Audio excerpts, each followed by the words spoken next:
DIL borrowed my ring for a party. A $3 million secret unfolded.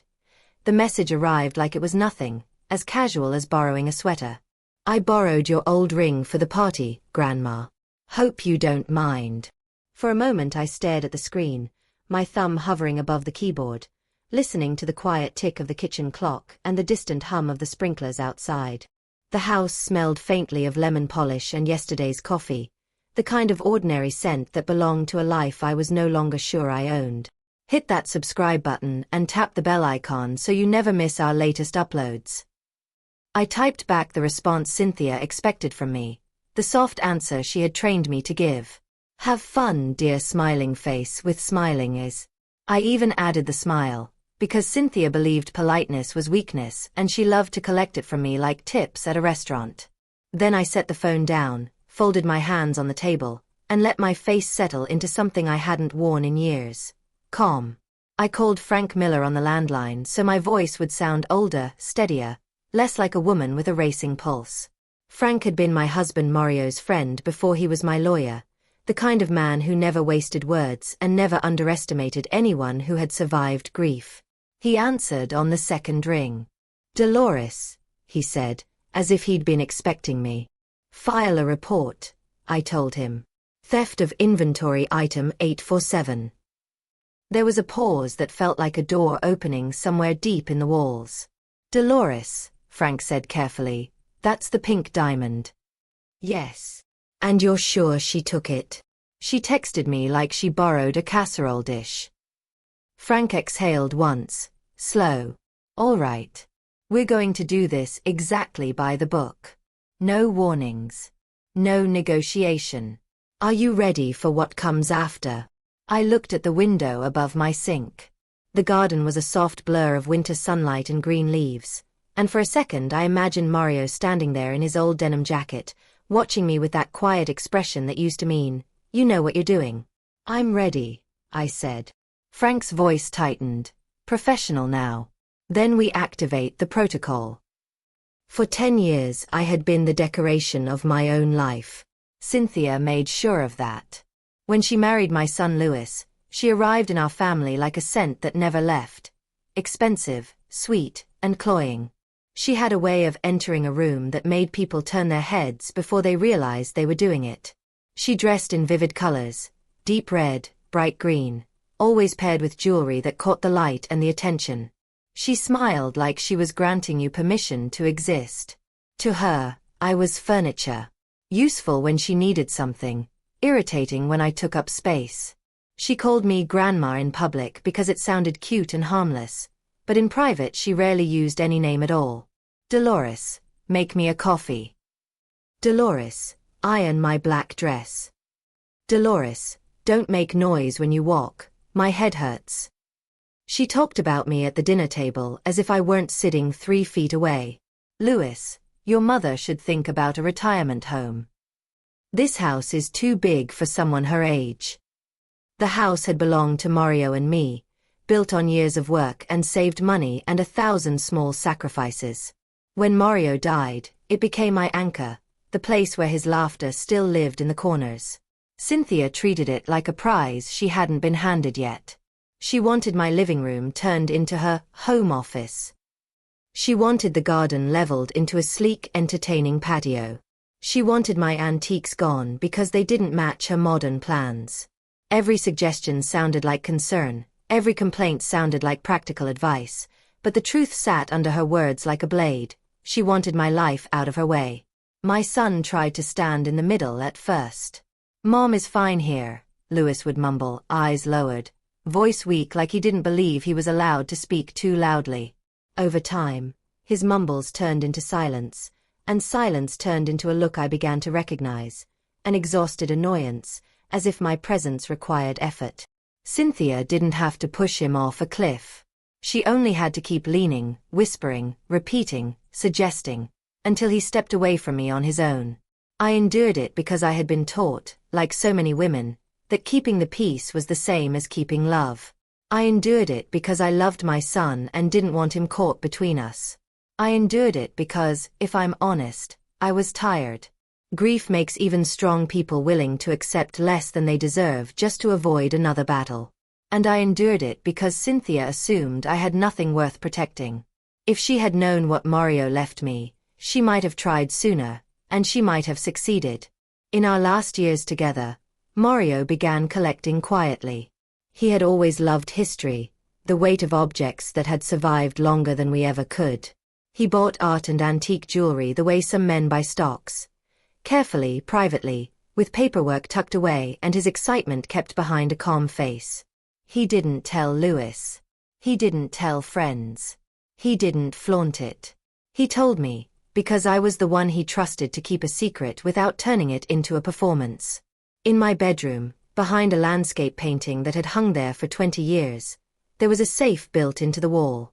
It held certificates, appraisals, insurance policies, and a collection that, if you lined it up on a table, looked like old trinkets to the untrained eye. To experts, it was a fortune. Mario had labeled everything with inventory numbers because he believed order was a kind of protection. Frank helped him do it, registering pieces legally, keeping records updated. The collection was worth over $15 million, and almost no one knew it existed. Inventory item 847 was the ring Cynthia had on her finger right now. A 5-carat pink diamond set in delicate platinum filigree, designed by a French jeweler in the early 20th century. The kind of piece that looked understated until the light hit it and the color bloomed like a secret. Mario bought it decades ago, and every time I opened the safe and saw it, I thought of how he used to say, "Real value is quiet, D. It doesn't need applause." Cynthia didn't know any of that. She only knew I wore simple jewelry and never bragged about money. She assumed the ring was another dusty heirloom, something I kept out of sentiment, something she could borrow like she borrowed my silence.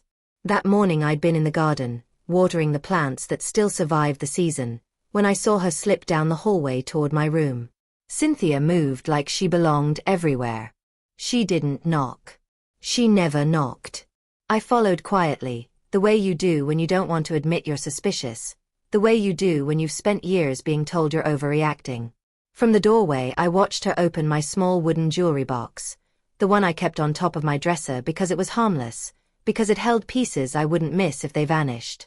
Her fingers sifted through brooches and earrings like she was shopping. Then she paused. Her eyes narrowed. She lifted the pink ring between her fingers and held it to the window. The light caught it, and for a heartbeat the diamond looked like a tiny captured sunrise. Cynthia smiled.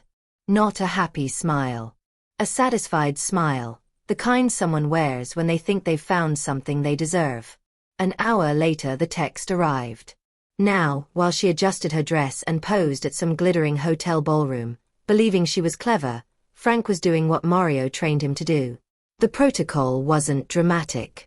It was paperwork, calls, a chain of responsibility that turned personal betrayal into a legal fact. Frank contacted the insurance company. The ring's documentation was already in the system. Serial details, appraisal history, photographs, inventory number, declared value. He filed a theft report because the ring had been removed without authorization, and that was the line Mario and Frank had agreed would never be blurred. I sat at my dining table and listened to the house. No music. No television. Just the distant thud of the heater starting up and the faint creak of wood settling. It struck me then that I hadn't felt alone in this house until Cynthia taught my son to treat me like I was already gone. I thought of the small humiliations that had piled up like dust. The night Cynthia hosted Louis's colleagues and told me to eat in the kitchen because the dining room was for guests. The Christmas she opened designer boxes and laughed with her friends, then handed me a cheap scarf and said, "We kept it simple. At your age you don't need much." The afternoon her friends gathered for a book club in my living room and she said, loud enough for everyone to hear, "Dolores, could you go to your room? We need privacy." Every time I swallowed the hurt, I told myself it was temporary. Every time Louis stayed quiet, I told myself he was stressed. Every time Cynthia pushed, I told myself I could endure. Endurance became my identity. Silence became my habit. Then, last week, I overheard the sentence that cracked something inside me. Cynthia on the phone with her sister, laughing like she was telling a funny story. "This old woman is driving me crazy," she said. "She sits in that huge house like a queen, but she dresses like a thrift store mannequin. Look at her cheap jewelry. It's pathetic. Louis and I are just waiting for her to decide on a retirement home. When she leaves, I'm renovating everything. First thing I'm doing is throwing her ugly antiques in the trash." She said it with confidence, as if my life was already scheduled for removal. I didn't confront her then. I didn't scream. I didn't cry where anyone could see. I went into my room, stood in front of Mario's painting, and rested my hand on the hidden safe. I whispered, "Not yet," to myself, and I meant it. Not yet. Now it was yes. Frank called back within the hour. "It's filed," he said. "The ring is listed as stolen property at $3 million. The police have the location you gave me. They're moving. What happens to her?" I asked, though my voice didn't shake. "Legally." Frank's tone was careful. "Grand larceny. But you control the direction. You can pursue charges, or you can recover the property and resolve it civilly. Right now, the priority is getting the ring back and documenting possession." "I want to see her face," I admitted. Frank made a quiet sound that could have been agreement.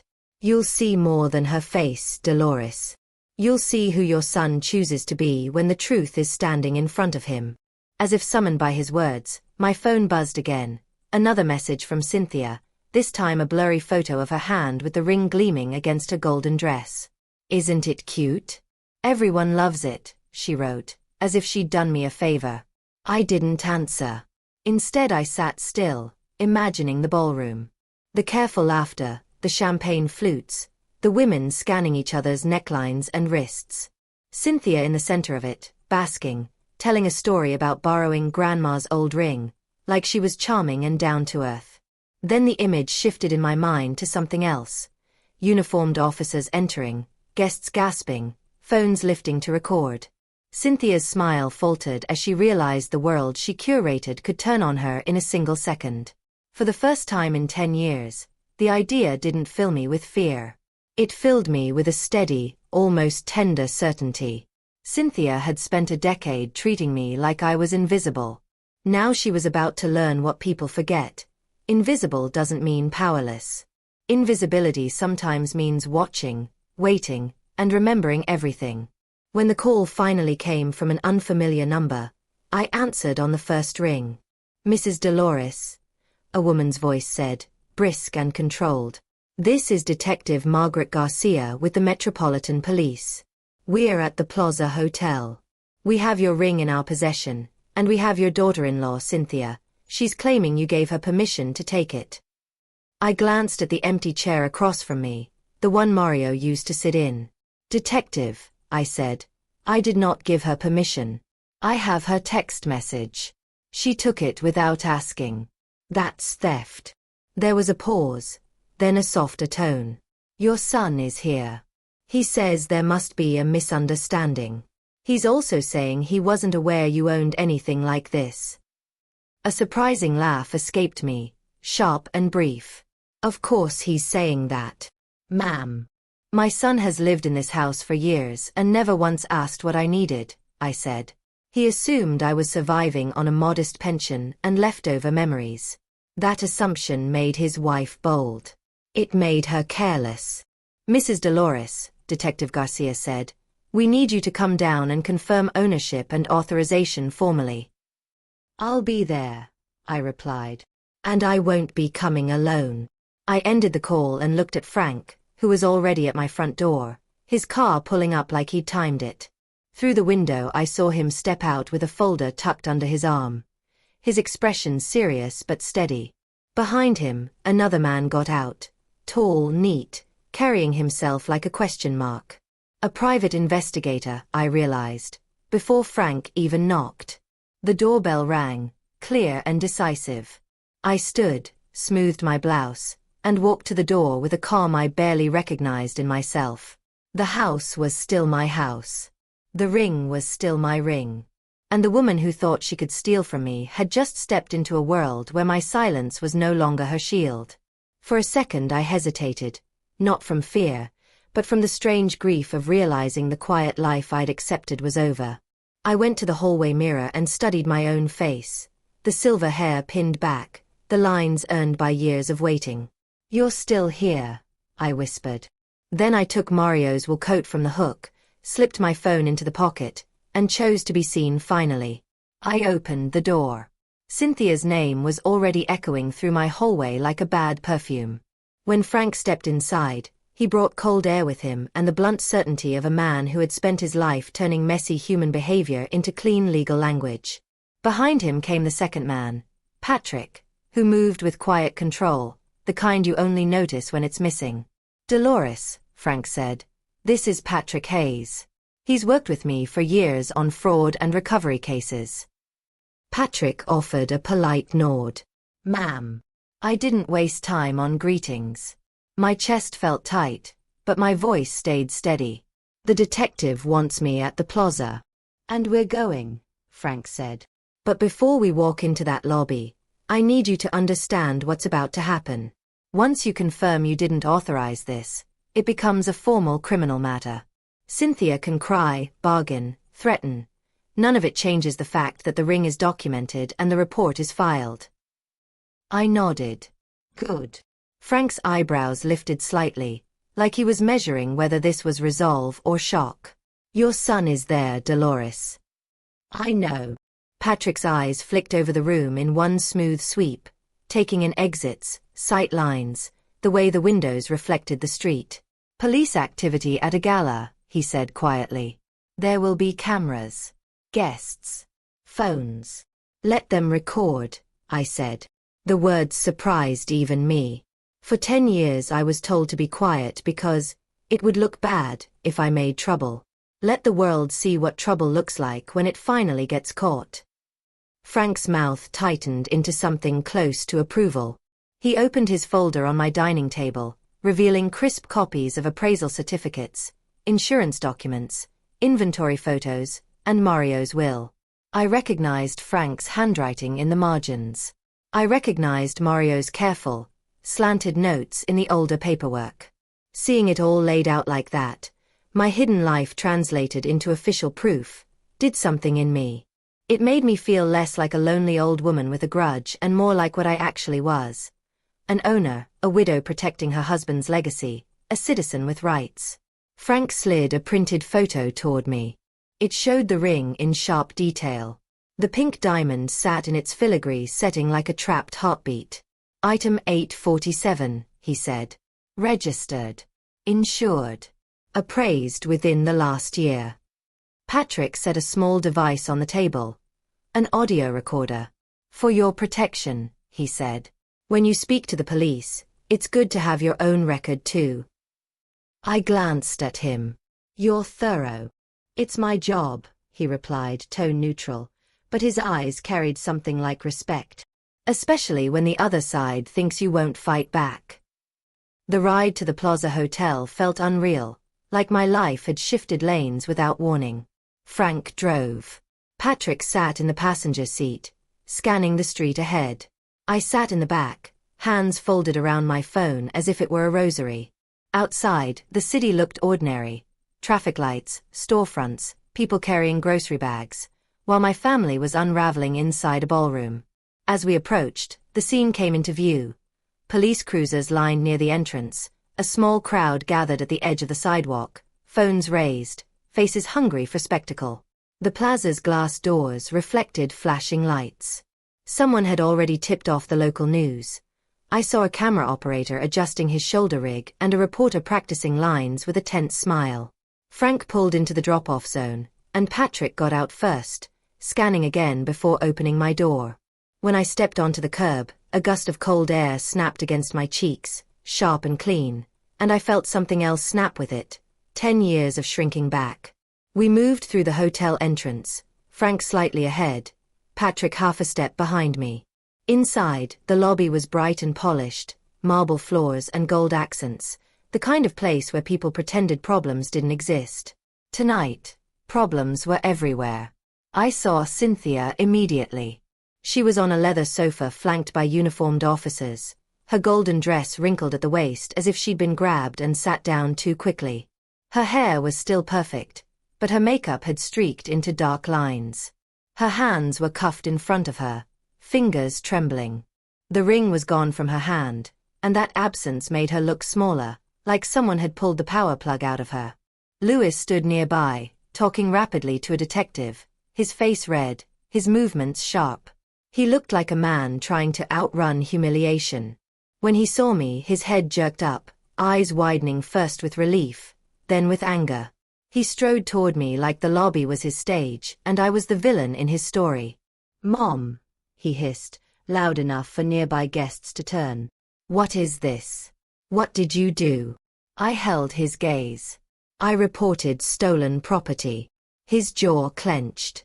"Cynthia borrowed a ring. She thought it was yours. She thought it was nothing. And now the police." His voice cracked with panic. "People are filming. This is ruining her." "She ruined herself," I said, and my calm startled him. I saw it in the way his eyes flickered, like he had expected me to melt, apologize, fix everything. "Mom," he said, lowering his voice, "please. Call them off. Tell them it was a misunderstanding." Frank stepped forward smoothly, as if he'd been waiting his whole career for this exact moment. He handed Louis a thick folder. "Mr. Louis," he said, "here is the documentation. Ownership, appraisal, insurance, registration. This is not a costume ring. It's a $3 million pink diamond." Louis took the folder with stiff hands. He flipped through the pages, his eyes darting, his breathing shallow. As he read, something shifted in his face, disbelief draining into shock. This can't be real," he muttered. "Dad never." "He did," I said. "And he trusted me to manage it quietly. Which is why your wife assumed she could take whatever she wanted." Louis looked up sharply. "Why didn't you tell me?" I let the question hang for a beat. "Because you stopped seeing me as a person a long time ago, Louis. You saw a mother you could place somewhere convenient. Cynthia saw an obstacle. Your father saw a woman he could trust. That's why he told me and not you." His mouth opened and closed like he had words but no place to put them. Detective Garcia approached with a clipboard and a weary expression that said she dealt with every flavor of denial. "Mrs. Dolores," she said, "we need your formal statement." "I'm ready," I replied. She glanced at Frank and Patrick. "And these are my attorney," I said, nodding at Frank, "and a private investigator assisting us with asset recovery." Garcia's eyes narrowed slightly at the investigator, then she refocused on me. "Did you give your daughter-in-law permission to take the ring?" "No," I said clearly. "She took it without asking. The text message shows she borrowed it and hoped I didn't mind. That is not consent. That is an admission." Garcia nodded, and I could almost hear the mental checkmark. "And can you confirm the ring belongs to you?" Frank handed over the documents. "Purchased by her late husband," he said. "Bequeathed to Mrs. Dolores in his will. Registered, insured, and documented as part of a private collection." Garcia scanned the papers. "Everything appears in order." She looked at me. "Do you wish to press charges?" Before I could answer, Cynthia's voice cut through the lobby, high and shaking. "Dolores, please." Her eyes locked onto mine, wide with desperation. In 10 years, I had never seen her look afraid. She had always been the one creating fear, the one controlling rooms with a glance. Now she looked like someone who had fallen through thin ice and realized the water was deep. "It's a misunderstanding," she cried. "You know I would never steal from you." The lie was automatic, like breathing. I took a slow step toward her. The officers tensed slightly, ready in case she lunged or screamed. Cynthia's gaze darted to Louis, begging him to rescue her. "Respect," I said, my voice not raised but firm enough to carry. Is this the respect you've shown me for 10 years?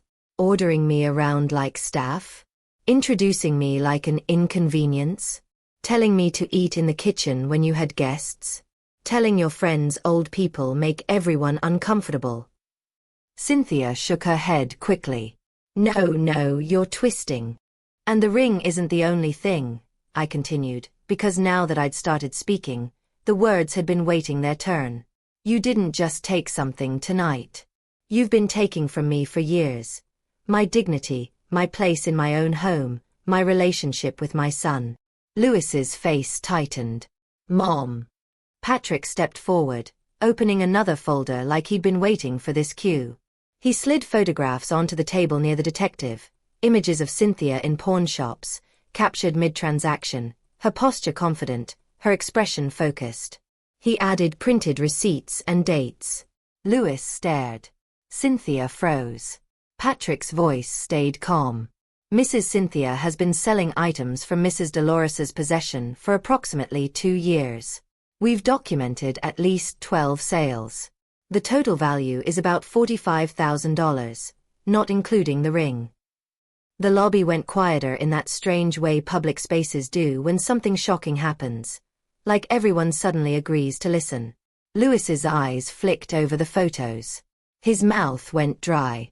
Cynthia, he whispered, and the softness of his voice was worse than shouting. What is this? Cynthia's face turned pale. Those were gifts, she stammered. From my grandmother. I told you. Lewis looked at Patrick. Are you sure? Patrick didn't flinch. We have recordings. We have receipts. And in one instance, she identifies herself by full name while presenting ID. Frank leaned in, voice low but deadly. This is not confusion, Mr. Lewis.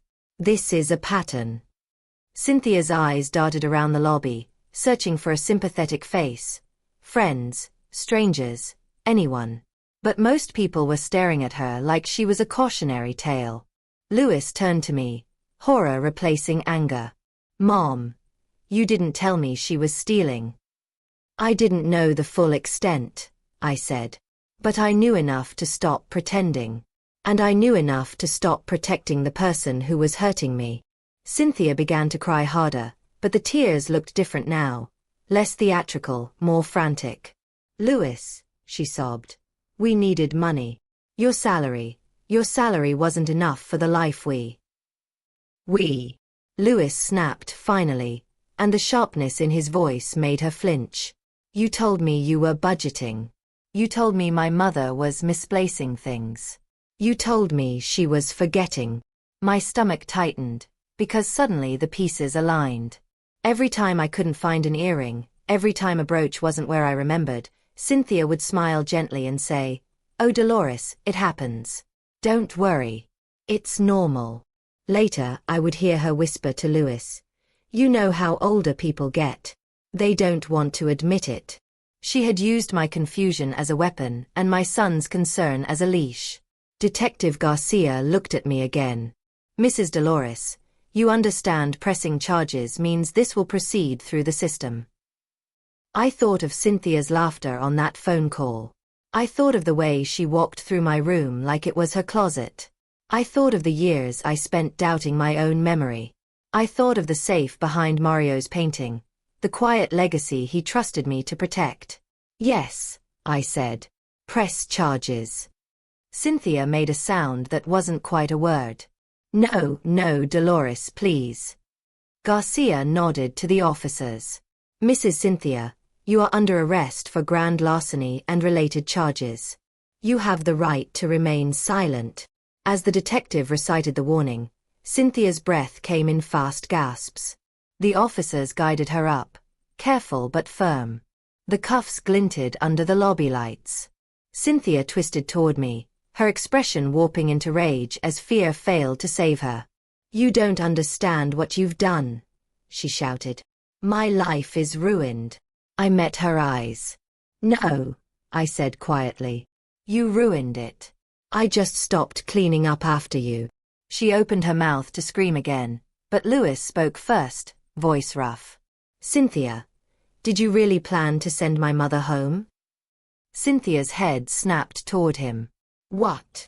Lewis's eyes were wet, but his voice stayed hard. You kept pushing about a retirement home. You kept saying she couldn't manage.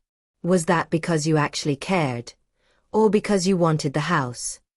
Cynthia's face flickered. It was only a second, but it told the truth. She recovered quickly, forcing a wounded expression. Lewis, how can you even ask me that right now? But it was too late. Lewis had seen the crack. Patrick stepped closer to Frank and Garcia, lowering his voice. There's more, he said, and even without hearing his words clearly, I felt the air change. Garcia turned to him. More. Patrick flipped to another section of documents. She contacted a lawyer about challenging a will. Emails about declaring Mrs. Dolores mentally incompetent. A plan to use forgetfulness as proof. Lewis went gray. My chest tightened, not with fear this time, but with something colder. The thing Cynthia had been doing wasn't just stealing jewelry. It was stealing reality. It was rewriting my life so I looked unfit to own it. Garcia's expression hardened. We'll add this to the file. As the officers began escorting Cynthia toward the exit, she threw one last look at me, pure venom. You're going to lose your son, she hissed. He'll never forgive you. The words were meant to pierce me where I was softest. I turned my gaze to Lewis. Is that true? For a long moment he didn't answer. He stared at Cynthia, then at the evidence, then at me, like he was seeing his mother clearly for the first time in years. Finally, he swallowed. No, he said, voice breaking. You didn't do this. She did. Cynthia's mouth fell open, shocked that her favorite trick, turning Lewis against me, had failed. And as she was led out into the flashing lights and the raised phones and the whispers that would follow her for years, I stood in the middle of the Plaza Hotel lobby and felt the strangest thing settle into my bones. Space. For 10 years I had lived squeezed into the corner of my own life. In one night, the corner broke open. Outside, the city air was cold, but it smelled clean. Frank placed a steady hand on my elbow. Patrick stayed close, scanning the crowd. Lewis walked beside me, silent, shaken, no longer angry, just devastated. Mom, he said finally. I didn't know. I know, I replied. But you knew how she treated me. And we're going to talk about that. Not tonight. But soon. He nodded like a child being told the truth for the first time. And as we stepped away from the plaza, leaving behind the glitter and the scandal and the shattered illusion Cynthia had built, I knew this wasn't the end of the story. It was the moment the story finally became mine. The night after Cynthia's arrest, the house felt different, as if the walls themselves had been holding their breath for years and had finally exhaled. Lewis stayed. He slept in his old room, the one that still carried traces of his teenage life, trophies on dusty shelves, posters half faded by time. I lay awake in my bedroom, staring at the ceiling, listening to the familiar sounds of the house reclaiming itself. Every creak, every hum felt like a witness. Morning arrived quietly. No demands shouted from the hallway. No sharp heels clicking across the floor. No voice reminding me that I was in the way. I went downstairs and found Lewis in the kitchen, standing awkwardly by the counter as if unsure where anything belonged anymore. He held a mug of coffee in both hands, staring into it like it might explain everything. Good morning, Mom, he said softly. No one had said those words to me in this house for a very long time. Good morning, Lewis, I replied, sitting at the table Mario and I had shared for decades. He hesitated, then poured me a cup of coffee and placed it in front of me. The simple gesture carried more weight than 1,000 apologies. I couldn't sleep, he said. Every time I closed my eyes, I kept thinking about all the things I ignored. I let him speak. Silence, I had learned, could be powerful when it was chosen rather than forced. She kept saying you were forgetting things, he continued. That you were confused. And I believed her because it was easier than admitting something was wrong with my marriage. I nodded slowly. And because it's easier to doubt an older woman than to confront a charming younger one. His shoulders slumped. I failed you. You failed to protect me, I said gently. But what matters now is what you do next. Before he could answer, the phone rang. It was Frank. Dolores, he said, we need to talk. The situation just escalated. I felt my stomach tighten. How? The police searched Cynthia's residence last night, Frank continued. They found a concealed storage area. Items that don't belong to you. Or to Louis. Louis froze, his hand still wrapped around his mug. What kind of items? Frank's voice was grim. Art.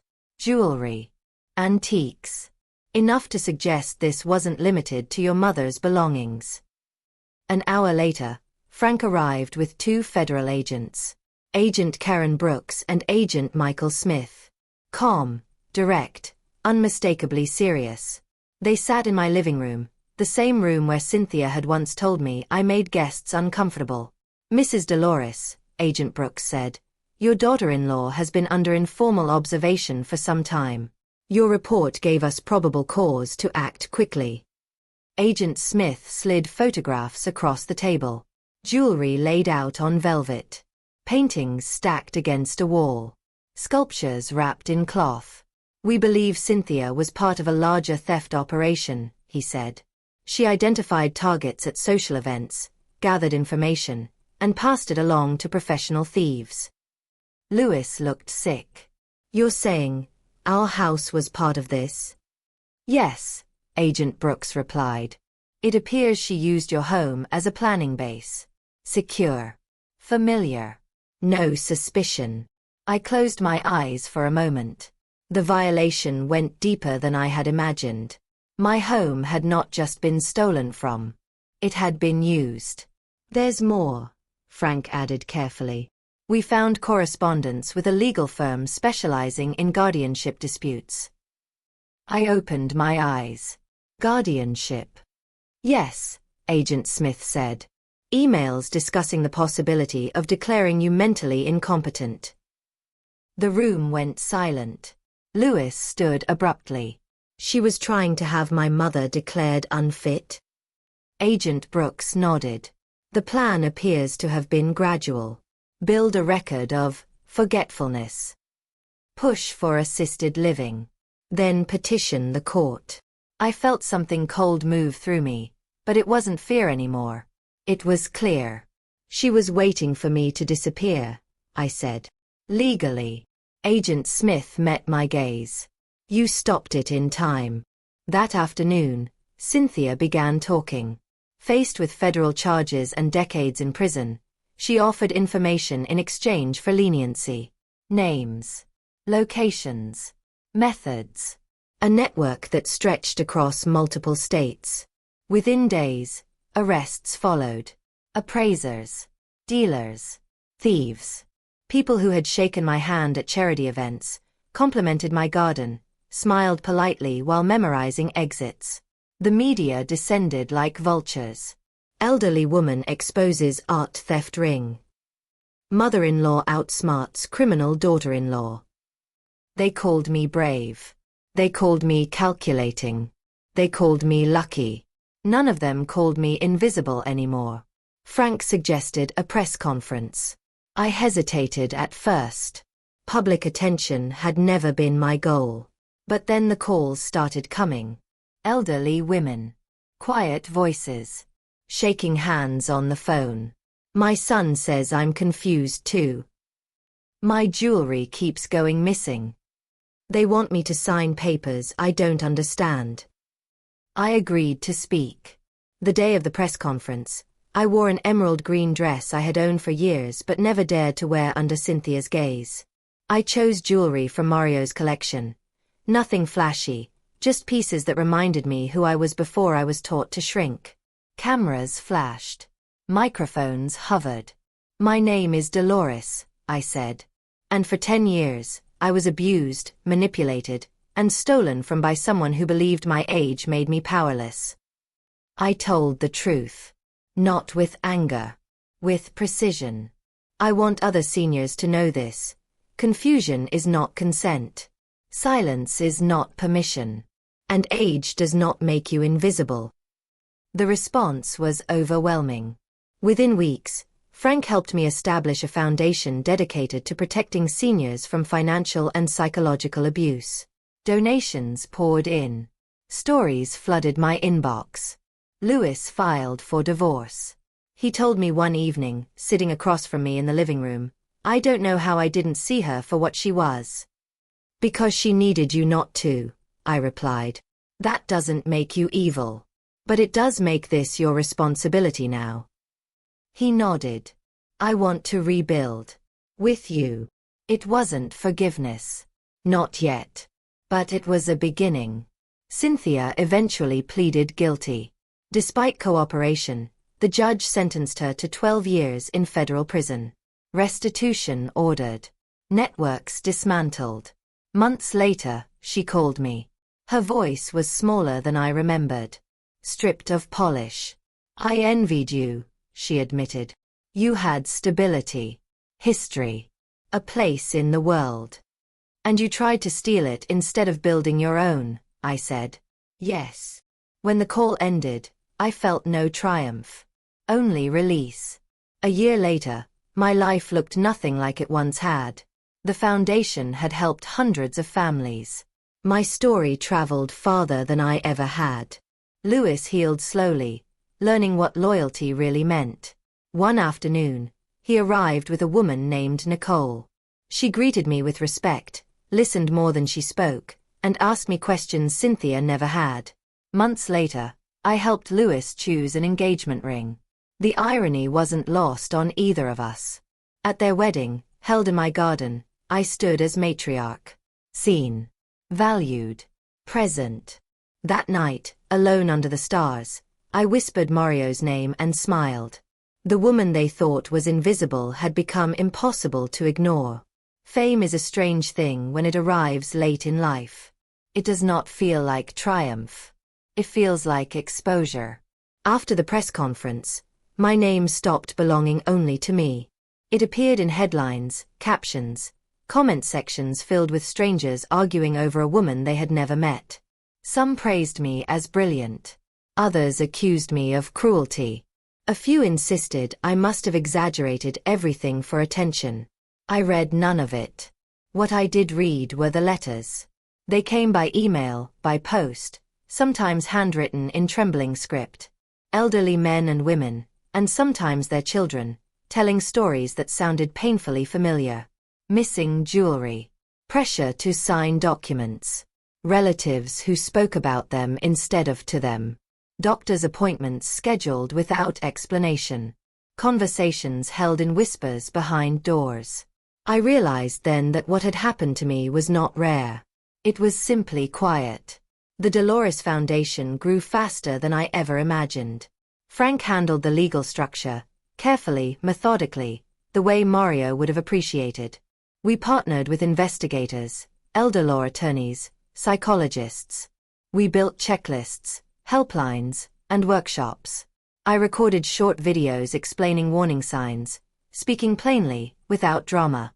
"You are not paranoid," I would say into the camera. "You are paying attention. And attention is how you protect yourself." Lewis watched it all from the edges at first.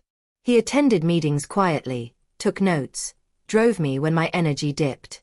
He apologized often, sometimes with words, sometimes by simply being present. Trust did not return all at once. It came in increments, earned. The divorce from Cynthia was finalized without spectacle. She did not contest it. Prison had stripped her of illusions, if not of pride. Lewis grieved the marriage he thought he had, not the woman who had destroyed it. I let him grieve. Healing requires space. 6 months later, Nicole entered our lives. She did not arrive with drama or glitter.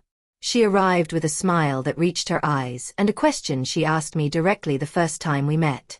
"How do you take your tea, Mrs. Dolores?" No one had asked me that in years. She listened when I spoke. She asked about Mario. She asked about the house. She asked what traditions mattered to me. When Lewis and I disagreed, she didn't rush to smooth it over. She let us talk. One afternoon, while we were cooking together, she said, "I'm afraid of becoming someone who hurts without realizing it." I looked at her then, really looked. That fear alone makes you different. Life settled into something new. Not quiet, but grounded. The show proposal came back into my life almost by accident. A producer called again, persistent but respectful. "People trust you," he said. "They hear themselves in your voice." I agreed on one condition. The show would never sensationalize pain. No ambushes. No shaming. Only clarity and support. We called it wisdom, not silence. Each episode featured real stories, vetted carefully, supported legally. We focused on prevention as much as recovery. The audience grew not because of scandal, but because of recognition. People saw their lives reflected and realized they were not alone. Cynthia faded from my thoughts. Occasionally her name surfaced in updates from Frank, appeals denied, restitution proceedings ongoing, but she no longer occupied space in my mind. Anger requires energy. I had better uses for mine. One evening, a year after the gala, Lewis sat across from me in the garden and said, "I finally understand something." "What's that?" "Silence isn't peace. It's just delayed damage." I smiled. "That lesson cost us a lot. But it saved us too," he said. The house felt like mine again. Not because Cynthia was gone, but because I no longer questioned my right to be here. I rearranged rooms. Restored furniture she had wanted to throw away. Hung Mario's painting without hiding what was behind it, because I no longer needed to hide anything. On my 72nd birthday, Lewis and Nicole surprised me with a small gathering. Friends, colleagues, women I had helped through the foundation. They raised a toast, not to revenge, not to wealth, but to courage. Later that night, alone in my room, I opened the safe and looked at the remaining pieces of Mario's collection. I touched the empty space where the pink diamond ring had been, now secured elsewhere. Value, I realized, was not what Cynthia had tried to steal. It was a voice, agency, presence. Those were things she could never own. And as I turned out the light, I understood something that would have changed everything if I had known it sooner. I was never invisible. I was simply surrounded by people who benefited from not seeing me. The year after everything changed did not feel dramatic from the outside. There were no flashing lights, no police cars, no reporters waiting outside my gate. Instead, there was something far rarer and more difficult to learn how to live with. Peace that did not depend on silence. I woke early most mornings, not because anxiety dragged me from sleep, but because my body had finally stopped bracing for confrontation. The house no longer felt like contested territory. Doors stayed open. Objects remained where I placed them. I stopped double-checking drawers, stopped apologizing to myself for misplacing things that were never lost. Trust, I discovered, returns quietly. Lewis changed too. Not suddenly, not perfectly, but genuinely. He learned to sit with discomfort instead of smoothing it over. When something felt wrong, he addressed it instead of avoiding it. We talked, really talked, for the first time in years. About Mario. About his childhood. About the way love can curdle when fear replaces honesty. One evening, sitting across from me at the kitchen table, he said, "I thought being a good husband meant keeping the peace at any cost." "And being a good son?" I asked. He swallowed. "I thought it meant staying neutral." I reached across the table and touched his hand. Neutrality only exists when no one is being harmed. The moment harm begins, silence becomes a choice. He nodded slowly, the weight of that truth settling into him. That night did more to repair our relationship than any apology ever could. Nicole became part of our routine without forcing herself into it. She never tried to replace anyone. She never acted as though my history was inconvenient. When she moved into the house after their engagement, she asked where things belonged before touching them. She asked what traditions mattered. She asked how she could help, and she listened to the answers. One afternoon, as we worked together in the garden, she said something that stayed with me. "I don't want to inherit this family. I want to join it." The distinction mattered. The wedding was held in late spring, when the garden bloomed the way Mario used to love most. Roses, lavender, ivy climbing the old stone wall. Friends gathered not out of obligation, but affection.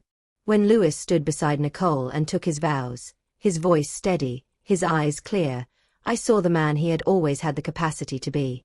During the reception, someone asked me quietly if it was strange to celebrate love after so much betrayal. "No," I answered honestly. "It's necessary." Life after trauma often carries the expectation of bitterness. People assume survival hardens you permanently. What I learned instead was that survival sharpens you. It strips away tolerance for falsehood and leaves room for something more honest. The foundation expanded internationally. We trained volunteers, established legal partnerships, and created emergency protocols. I spoke less about my own story and more about patterns, how abuse often disguises itself as concern, how manipulation thrives where ageism is normalized, how dignity erodes not all at once, but in daily concessions. I watched people's faces as they realized what had been happening in their own lives. Recognition is powerful. It changes posture. It changes breath.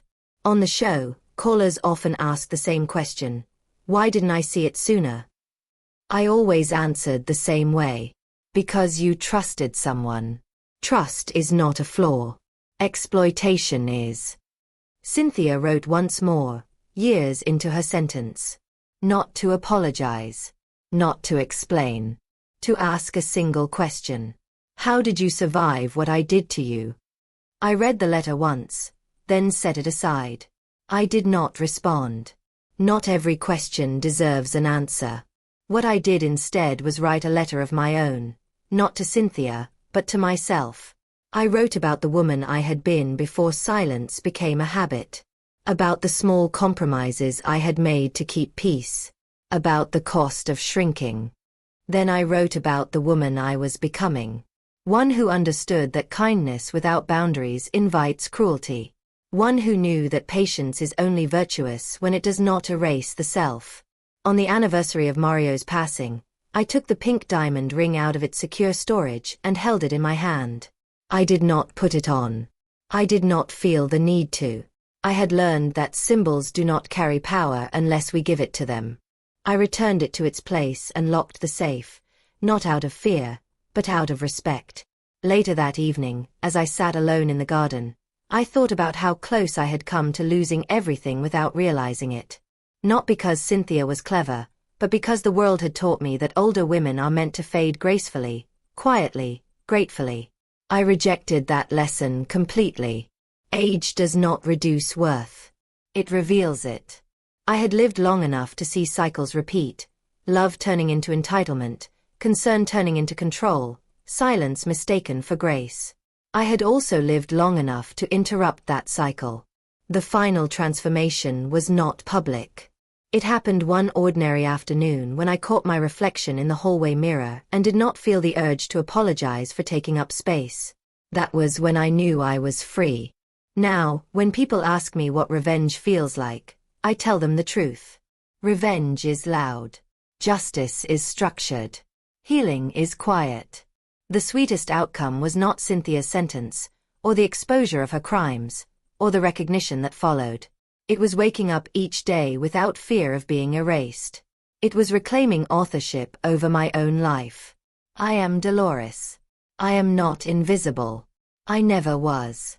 And if you've read this far, I want to ask you something, not as a storyteller, but as a woman who learned the hard way. If someone in your life treats your silence as permission, what are they taking from you? Think about it. And then choose to be seen.